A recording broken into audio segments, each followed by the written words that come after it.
Alrighty, guys, we are live. Welcome back to the Sleuth Intuition channel. I'm your host, Patrick Vallejos. You can call me Sleuth if you want to.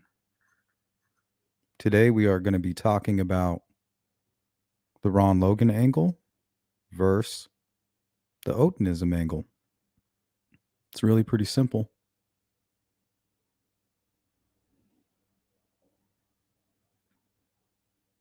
So, we're going to go over everything that I have um, relating to Ron Logan. So, we'll hang out in the chat, see what you guys have to say about that part. I got a lot on it on Mr. Logan, rest in peace. Right now I haven't seen any solid proof that he had anything to do with this crime. Until then, it's rest in peace, sir. So if you have any questions, you can address it in chat. And if we can, we'll pull up any supporting document or information that we have. And then we'll go ahead and look into the Odinism angle. Got some information on Mr. Holder, Westfall, Mr. Fields. We'll probably play the interview that I did, the Q&A with Patrick Westfall, and then whatever comes up in chat.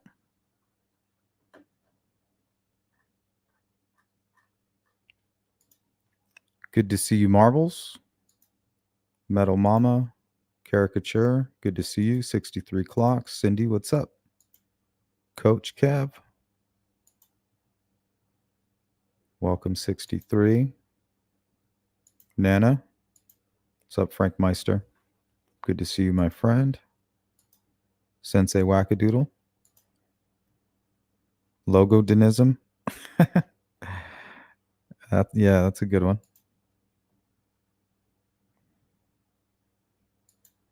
Frank says hit the thumbs up, please. Hit the like button. Rescue, good to see you.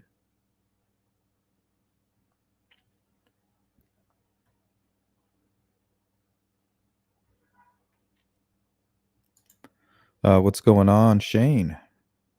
Welcome in, Patricia. Marbles. Brad from outside of the grid. What up? Anything I like? Ziggy. Todd, Julia, good to see you. Coward, inhumane, sick son of a bitchism.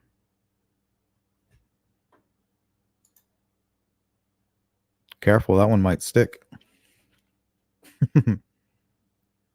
What's up, Jamie? V. Marie, good to see you guys. What's up? What's going on? Happy Wednesday. Don't forget we have a members meeting after this live stream, so don't go anywhere.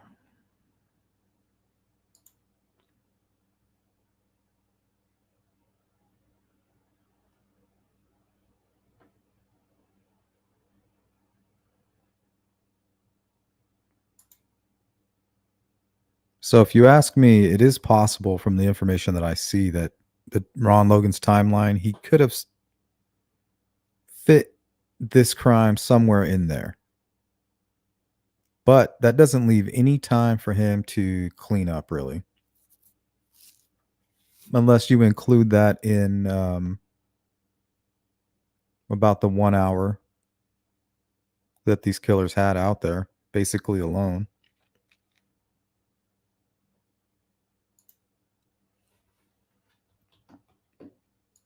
Good to see you, Purdue. Good to see you, my friend. Candace, welcome in.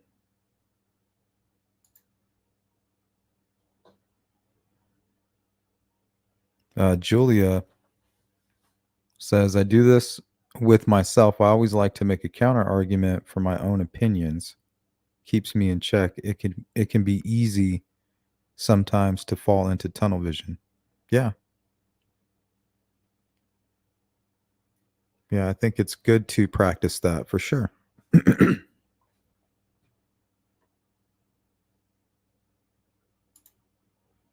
To thine own self be true, right? You don't want to run around being a fool and know it. and not care about it. You would like to at least think what you're saying is accurate. And a lot of people don't even care. To them, it's more about getting off.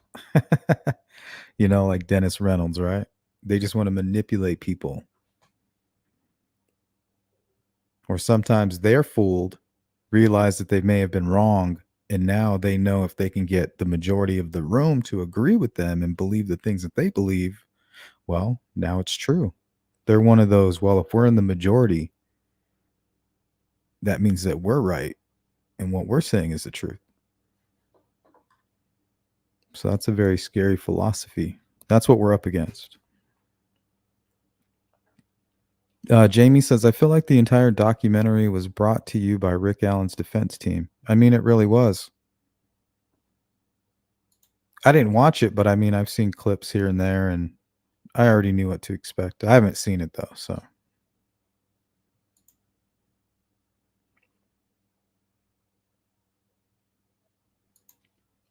Let's take a look at my thumbnail here.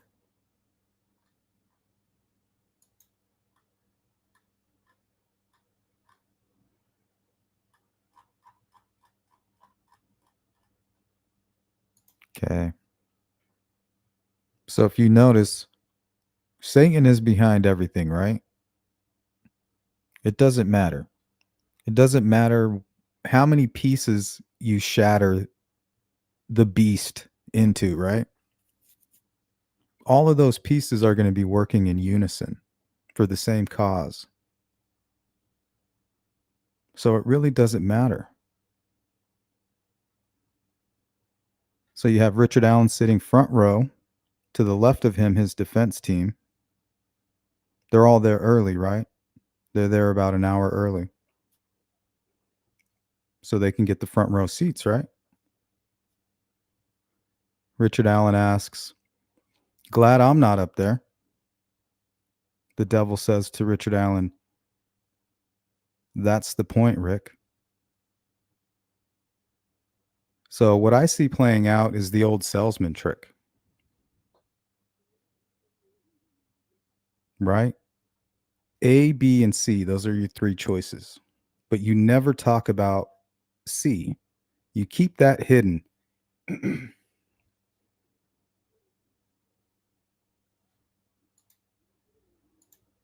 It's there, but it's just hidden, right? And that's what you have up there on that auction block. Just A and B. You're hiding option C in the crowd,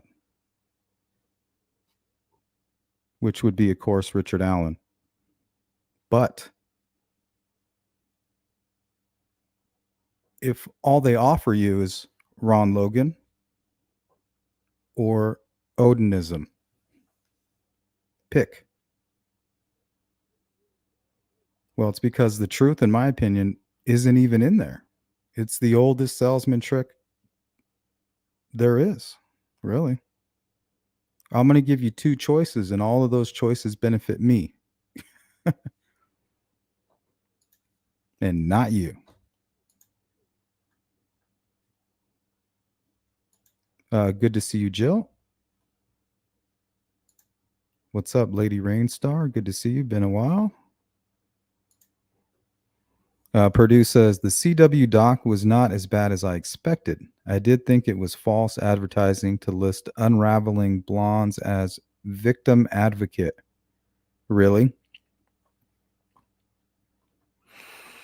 Well, I think that's up for debate. But you never know from their perspective. Maybe they actually feel that that's what they're doing. You never really know.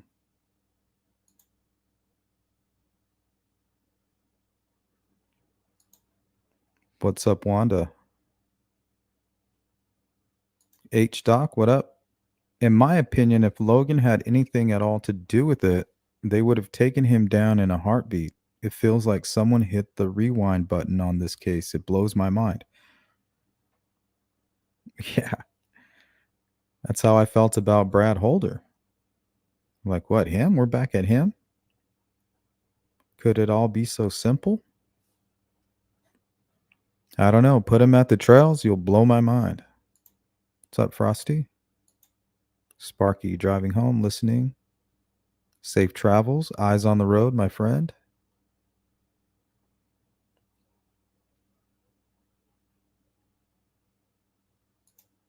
Cindy says, I usually watch everything Delphi. I couldn't get past the first 10 minutes of the documentary. I'm sure I'll get around to watch it. Maybe.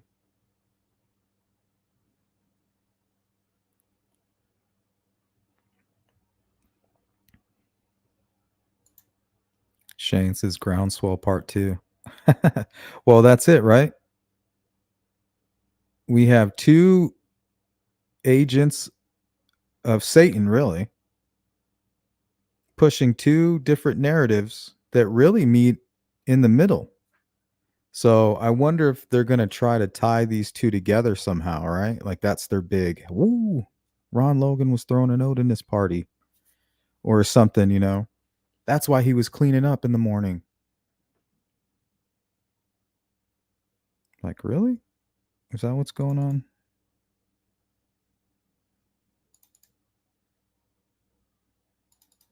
Because you guys remember when Fig Solve shared this, right? This is supposedly him at the transfer station just around 12 noon, just before 12 noon.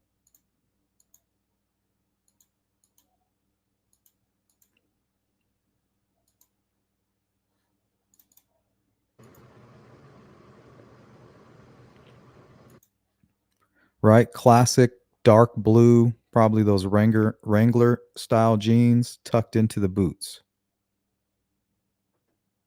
Now, is this his traditional green jacket that he normally wears? Looks like, right? Or is it just a t-shirt? Could be that jacket, maybe. Yeah, I think so.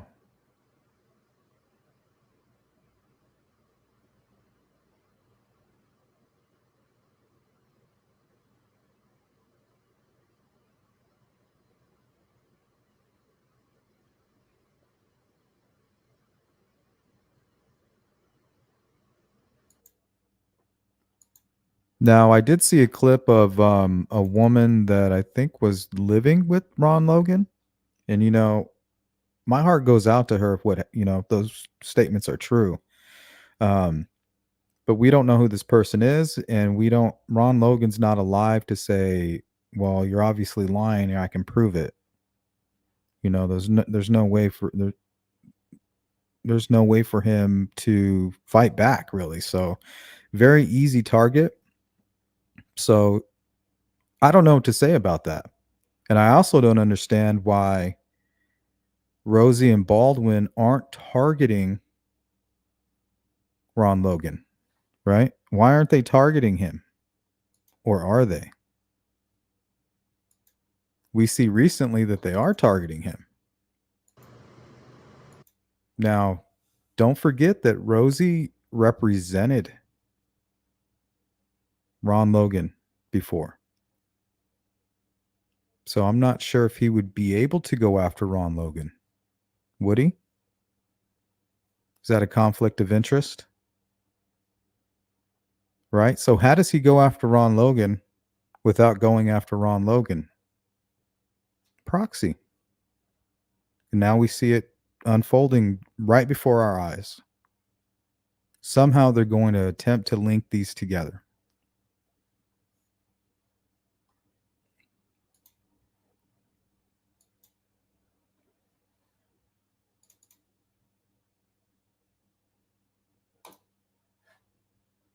Right?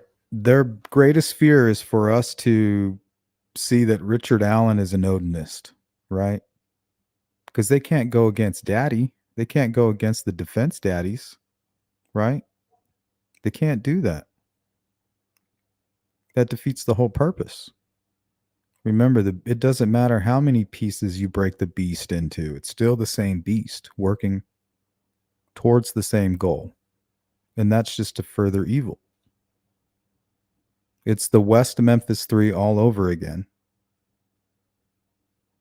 Right? HBO documentary. I wonder how long it'll be before you have like superstars and shit showing up. Johnny Depp and Richard Allen and Johnny Depp will get matching tattoos and they'll wear that little vampire necklace. Then Richard Allen can come out with all of his black magic and his Aleister Crowley bullshit or whatever it is, that nobody really knows about. His OTO connections, possibly, something sinister.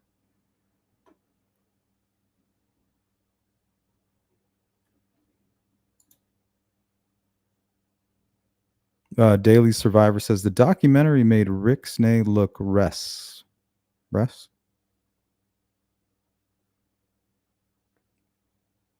I'm missing that. Sleuth, why does nobody notice that Ron Logan had glasses and BG did not? I don't know if you could say that. I don't know if you could say that the bridge guy had glasses or not, because I'm pretty sure that he had them on his head, and I can't prove it. I can show you where I see him, but I spent a lot of time with the video, and I have some decent editing software.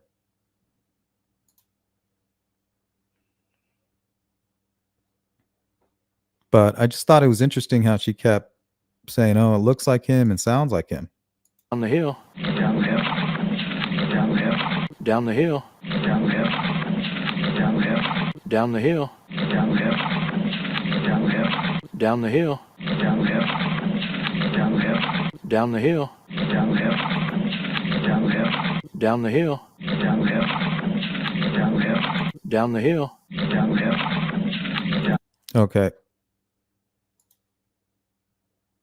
Now, I can get more on board with saying, well, maybe somewhere on the back end, we're going to find out that Ron Logan had something to do with it. I don't see anything. Yeah, he's very suspicious, right? The DP guy was suspicious. Daniel Nations was very suspicious. Chadwell was very suspicious. Brad Holder is extremely suspicious. Okay. But who was on that bridge at around 2:15? Between 1:45 and 2:15. Who was on the bridge? That was Richard Allen. That's who was on the bridge. Now, Ron Logan being involved on the back end, I don't know. I have no clue. What's he cleaning for? I don't know. That means he spent all morning cleaning, going to the dump. He came home, washed up, committed a murder. Right? We can go down the whole list on the memorandum about how they try to say it's impossible for one person to do it. We know that's all bullshit. It's all more, it's really like a salesman pitch. It's a sales pitch, right? That's all we're dealing with. You're only going to hear the beneficial details and everything else is fine print, right? It gives you diarrhea. Hey, wait. What's this say right here? May cause suffocation. Well, you didn't tell me about that part. Oh, yeah, my bad.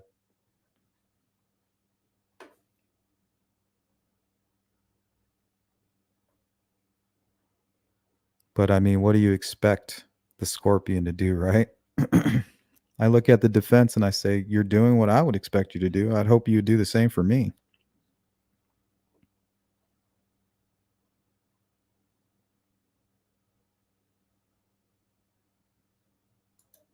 Shane says he's twice the size of BG, in my opinion. I wouldn't say twice the size because Ron Logan, I think, is like 6 foot, 6'1", 6 foot. We know the witnesses said he wasn't taller than 5'10". One of the witnesses even said around 5'6". We know Richard Allen is around 5'6". And there's this whole question going around, right? If Richard Allen has ties to Odinism, would you accept it then? I'm like, what, dude?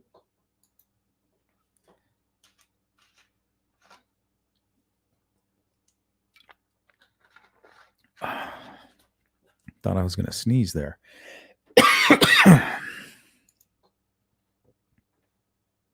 I think the better question is when you look at the quote unquote runes the sticks at the crime scene. I just don't think you can say without question that's what it is. And then you have people kind of stretching what quote unquote experts have stated, Peru professors who state, and I don't think they ever used the word ruin. I think they used the word possibly Norse paganism, or maybe even something much more vague like definitely pagan. So what does that mean? That could include witchcraft. That could include Satanism uh, to s- to an extent. So it's not like they said, "Oh, well, these are ruins, and here, let me show you exactly what it is." And I know it's hard to see, but if you take this, and that, look how it connects, like to where they could break it down. That's not what's going on. They're just saying, "Hey, what I'm seeing here, it looks like this was a Norse or a paganistic ritual." They may not even have used the word ritual, for that matter.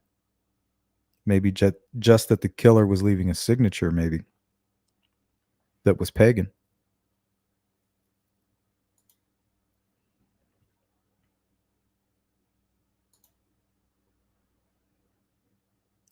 What's up, Brown Skittle? I honestly feel like I'm in the upside down world. All these YouTube channels pushing for his innocence and attacking law enforcement. Why are they doing this? Well, they have a story to tell. At every angle, you push that story, at every opportunity. And while we waste our time arguing, trying to convince them, they don't even believe their own story. So while we get blue in the face, they celebrate and they just continue on and further that narrative. So we're going to waste time arguing. Instead of wasting time arguing, we need to show receipts. We need to explain where we're getting our ideas and um, show the factual information and have actual documents to back it up. And when you hear people pushing narratives and stretching the truth, one a good example I think is Barb McDonald recently, right?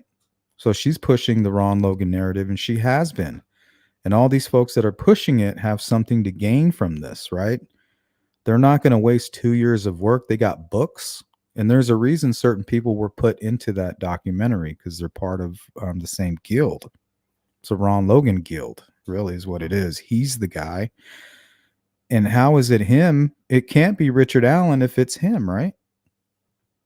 Because if it's Richard Allen, that means I'm wrong. And that means that all of these people that I'm in this weird echo chamber with are all wrong too. And all of this verifying information we've been bouncing off each other, our methods were flawed. We're great sleuths. Our egos are inflated. We know more than the attorneys and we know more than Judge Gold. We know everything is we know more. We're better. I'm greater.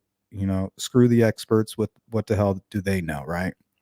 There's nothing collective about it. So,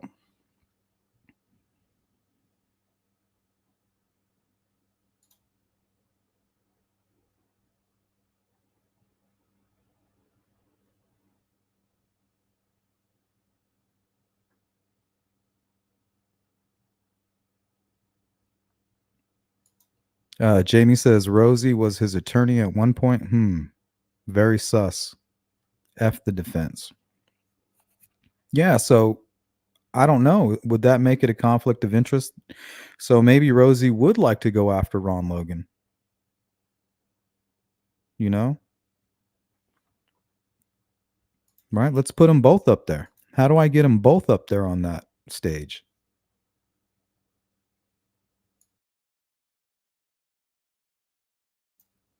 I wish I could do that good auction voice.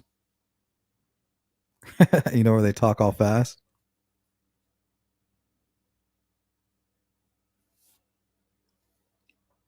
So now working together with other pieces of the beast, and that's what we're dealing with, guys. These folks are not good people.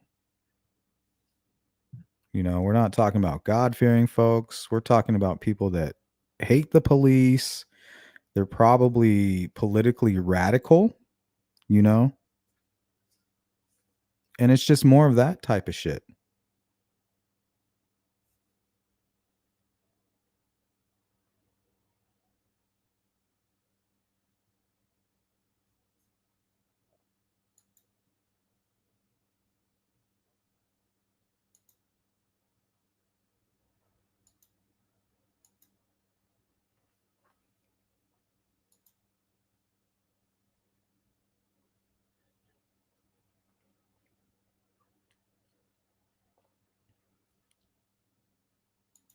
What's going on, Zoe? Periwinkle. I don't think Ron Logan would have crossed that scary bridge without glasses on.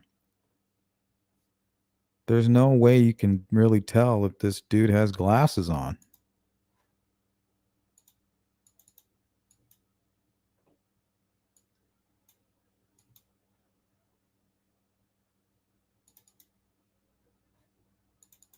Here, let's go to some of my latest analysis, so to speak.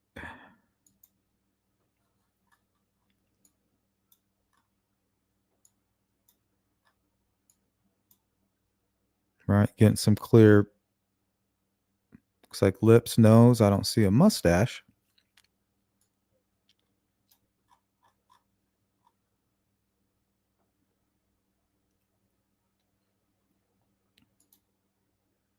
Julia, yeah, me too, me too.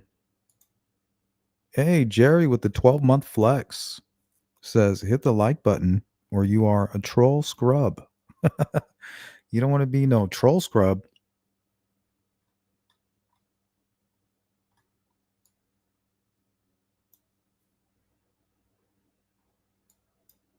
Right, gun in the holster. And he's moving the holster up and down with the gun in it.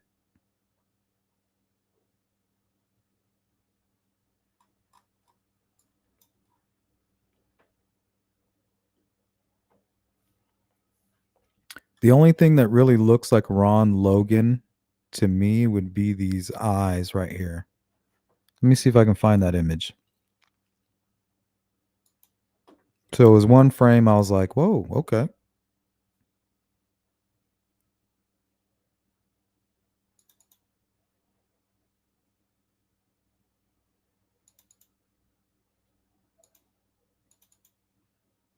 If I can find out where I put it.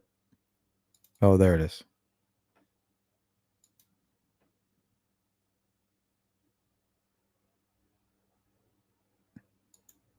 Not quite sure why it's there, but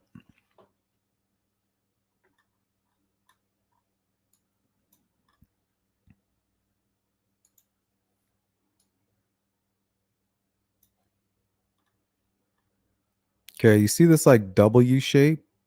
And I mean, the light would be about the same, right? That's why I picked this image, because it's the perfect lighting. Perfect lighting, almost the same as it was that day.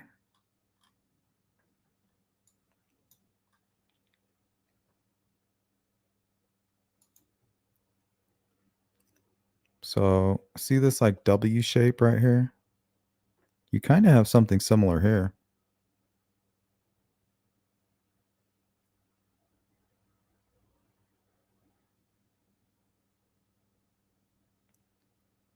But notice the nose right here. Like that's more, looks more like a Richard Allen nose. But that did stand out to me.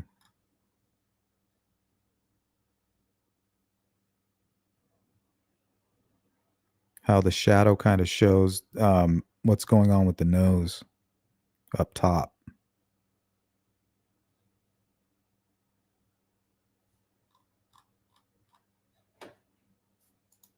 Anyway, any hooser.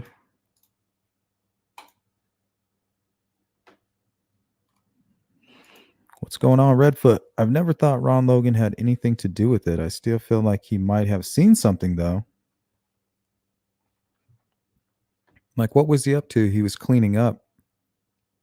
You know, we all ask, where'd all these Odinists come from that participated in this ritual? Maybe they're all hanging out, at Ron Logan's.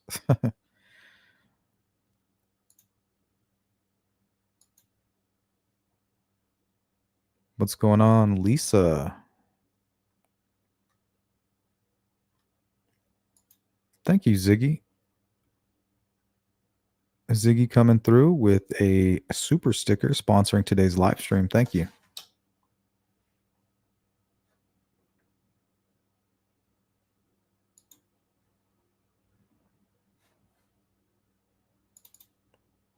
Let's go back to some of these images here.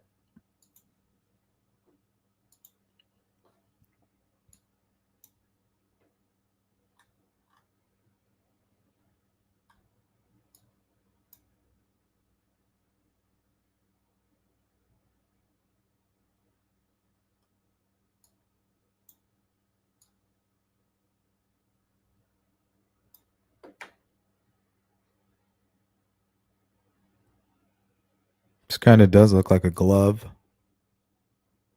like the Ron Logan gloves that he keeps in his jacket.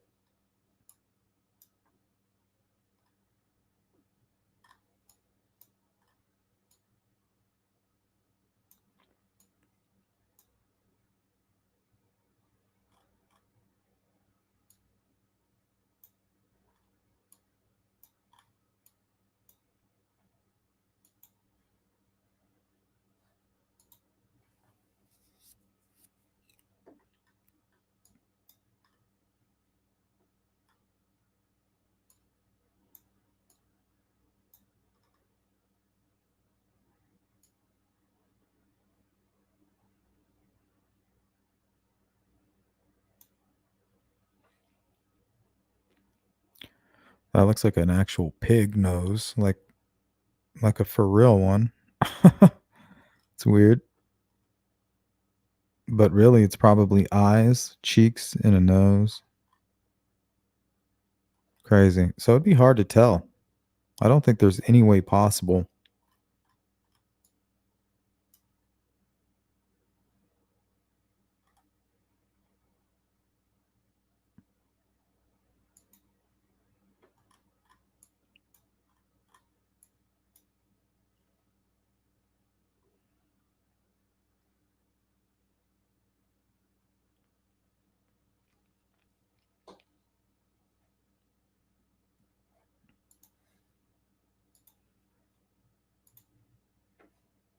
All right, where are we at on the poll? Did you guys vote Odinism or Loganism? Welcome to the Sleuth Crew, Melissa Balboa.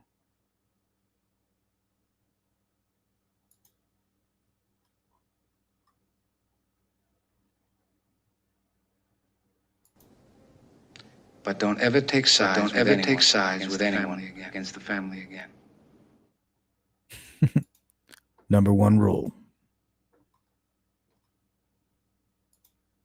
Hey, Fig's in the house. Sleuth, what if I told you Ron Logan left to the fish store at 3:50 p.m.?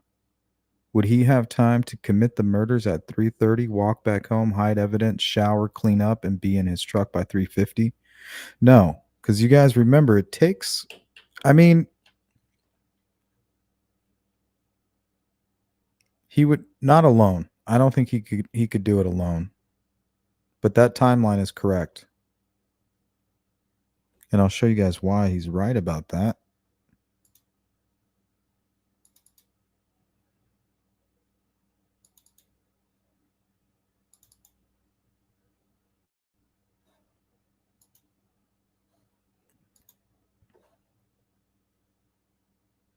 Okay, so they have his receipt. So they know he was there and how long he was there. He was there about anywhere between 30 minutes to an hour. So it's a 30-minute drive there and a 30-minute drive back. So that's at least an hour. So he's gone for 2 hours, right? So they know exactly his timeline from about 3:30.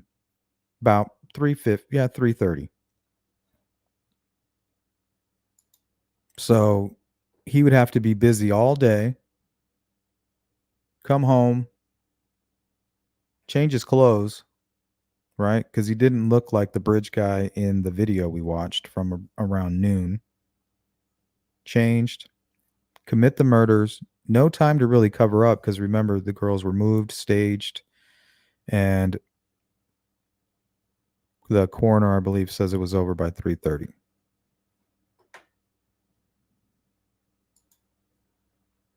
So either he had help, which means that his evidence would probably still be everywhere, which it wasn't. We know that there was hair and unknown fibers for the killer, so we might hear a lot about that.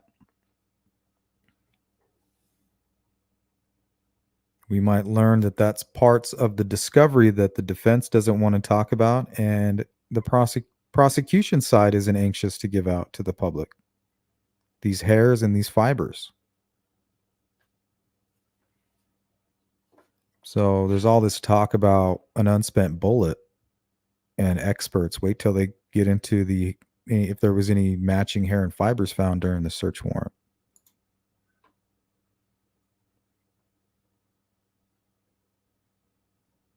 Exactly, Hathers. That's what they're doing. They're open to it. They've opened wide open. They're wide open to it. Julia says, Barb McDonald is a journalist. I would think she'd be a bit less biased publicly. It's become pretty clear where she stands on her person of interest, and it's disappointing and unprofessional. Well, it's definitely, I don't know. I mean, I really don't have an opinion about it. You know, that's the way she wants to go. If that's that's going to be her legacy, right? She's put in a lot of time and effort into this case. She needs something. She needs to leave something. Just poor timing, right? Poor timing.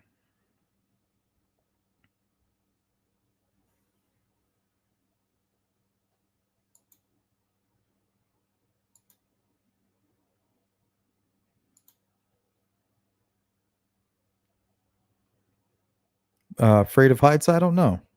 You know, that's his property. For all I know, he was running across that damn thing in the night. It's all hearsay with all this stuff.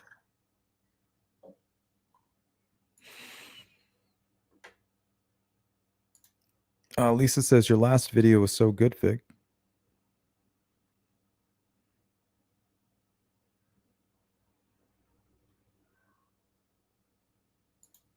They should have played the Richard Allen voice comparison. Why'd they leave that out? Very sus.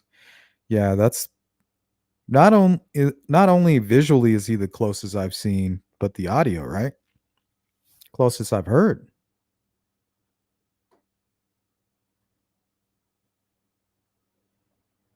Looks like we have another super sticker. So we got Truffles and Ziggy sponsoring today's live stream. New member, so make sure you guys welcome Melissa. And longtime member Jerry. Always good to see you. My action is no way either. I will be putting out a debunked video very soon with some receipts. Yeah, right now is a good... See, and anybody that's supporting the defense team and the defense team themselves, they don't need any receipts. Not right now. They're just trying to spin public opinion. They're doing a great job. Right? Some people just, they love it being torn back and forth. Like, oh my gosh. I mean, it took one day for there to be like 6 live streams about, oh my gosh, Ron Logan's the guy. Right? They put him up here on the auctioning block. So now we got Odinism versus Loganism. What's it going to be, guys? What is it going to be? Are you guys going to buy tickets to this?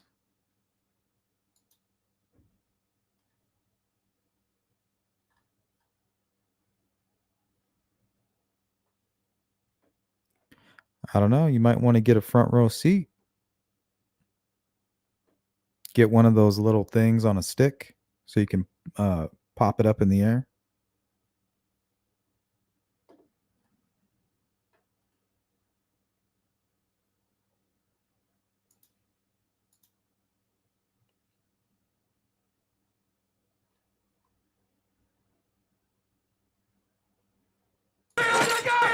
Listen, give me all you got! I swear, me and my brother. I might scare you with that from time to time. Just to make sure you're paying attention.